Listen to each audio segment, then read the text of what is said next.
Everybody has a little bit of anxiety before they hit the stage. Some are just better at hiding it than others. In this video, I'm going to share with you just a few tips that I have that help me to calm my nerves before I do a gig, whether it's a big gig or a little gig. If we haven't met yet, my name is Ted and I talk bass. Listen, if you also have tips, tricks, techniques that you use to calm your nerves before you hit the stage, leave them down in the comments below. I want to read them, and I know that those comments are going to be helpful for other people as well. I remember the first time I ever played bass in public, 7th grade talent show. I played a shuffle in G. No guitar player, no keyboard player, no drummer, just me and my bass. I'd been working on this with my teacher. I was excited, but when I tell you I was nervous doesn't even come close. This is 7th grade, of course, right? But I put my name on the list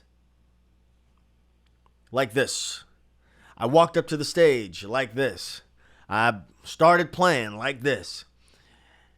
And something in my brain said, you wanted to do this, close your eyes. And so I closed my eyes and I heard somebody say, go ahead, Ted.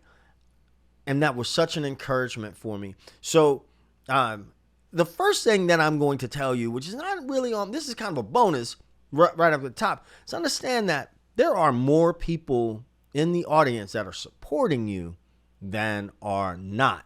And the people that aren't, what are you going to do? I heard one time, if it's musicians, other musicians, there's, a lot of times there's like two types of musicians in the audience. There's the musicians that are genuinely there to support you and they're digging what you're doing. And there are other musicians that are like, impress me. And you know what? Those musicians, you can't do anything. Those are unhappy people, right? Because if they are there checking you out and they're trying to sweat you and try to find out what you're doing, then I like to think about it like maybe there's something that you have that they may be jealous of. I'm just keeping it 100 because why would they even waste their time coming to check you out like that? But the bottom line is you're not there for them, right? You're there to play music, to enjoy playing music, and focus on that. I do think mental preparation is key. I'm not a woo-woo kind of a guy typically, but I think that visualization, I can't even say the word, visualization and affirmations are important. And it doesn't have to be anything that you are saying out loud, but just understand if you have prepared, and there's another thing right there, is being prepared. Visualize that set list. Visualize, sometimes I will visualize even how I'm going to move, how I'm dressed.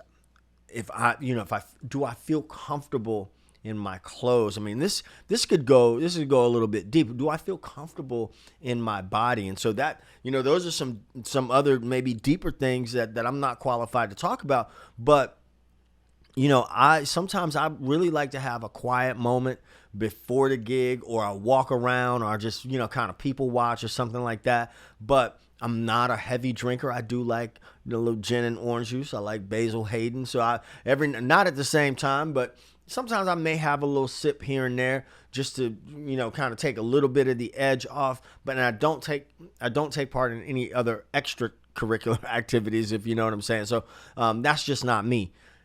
But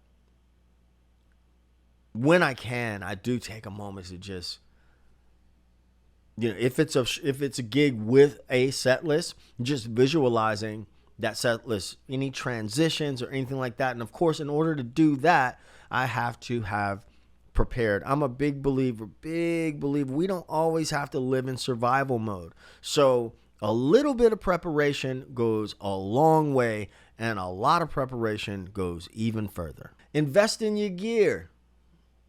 Believe it or not, that's a part of this list. Listen, I'm not saying that you need to have the most expensive gear.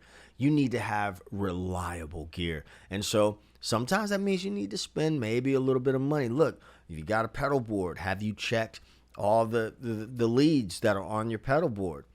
Things are always going to happen. If you go into it knowing, life happens, things happen, you just expect for life to happen, for things to happen. Somebody's going to miss a cue. Somebody's going to miss a lyric. And if they don't, great. But if they do, and you've kind of mentally played this out as much as you can without obsessing over it, then it's easier to just, something happens, you just recover from it.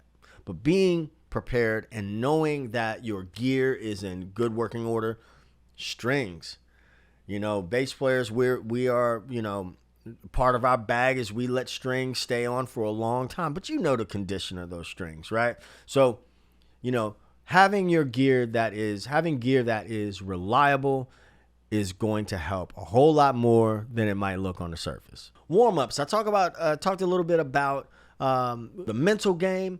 There's also the physical game. Stretch, man. Get your body moving. You know what I mean? Stretch it out just like you were going to do a workout. Stretch those fingers out. Move your body. Jump around, shake around, whatever you got to do. But don't find yourself in a corner biting your fingernails.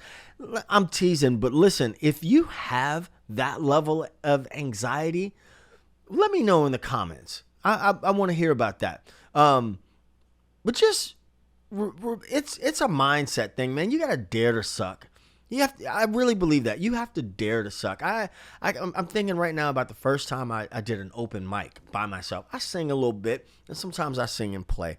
I can remember, again, walking up to put my name on the list and shaking, and then watching people get called on the list, and my nerves getting bad as they got close to my name because I'd looked on the list. But the learning is in the doing. The learning is in the doing, right? So you have to do it. I'm more confident now on stage because I've been on stage a lot, but I still get nervous, and that could be for whatever reason. That could be I'm thinking about playing Eric Bolivar's birthday bash at the Maple Leaf in New Orleans. He doesn't know this, but it was his birthday. He's a heavy hitter, and he had some other heavy hitters on the gig, and I was just like I wanted to make sure I knew the tunes, and Pimps of Joy Time, were there. I can't remember the singer's name, but she did the way I'm thinking about you, and there ain't no doubt about it, I'm in love. But the original version, I can't remember who the original version is by, but it's almost like a ska type of thing, and it's real groovy, and it was loud, and I really couldn't hear the singer, and I was like, oh man, I don't. And the song was like a last minute addition, so I didn't know it, but I knew it enough not to blow it. And so there were times when I was like, oh man, I can't hear it. And I want to make a good impression.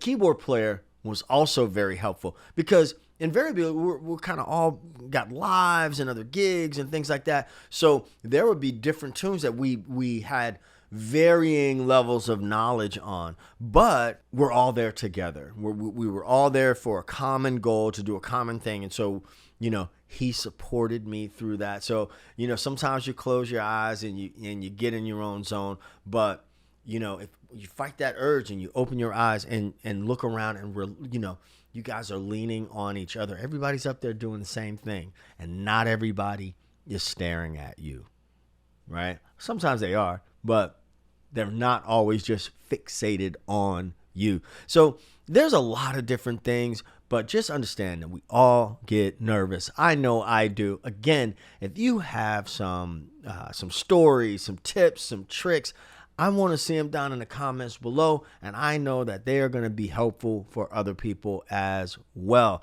I appreciate you watching the video. If you haven't done so already, I'm on a mission to get to 100,000. Do me a favor. Hit that subscribe button, okay? And also around this screen is a video that I think you ought to check out as well. Please leave me some comments down below. I look forward to reading them. Remember, it's not rocket science. It's pocket science. Peace.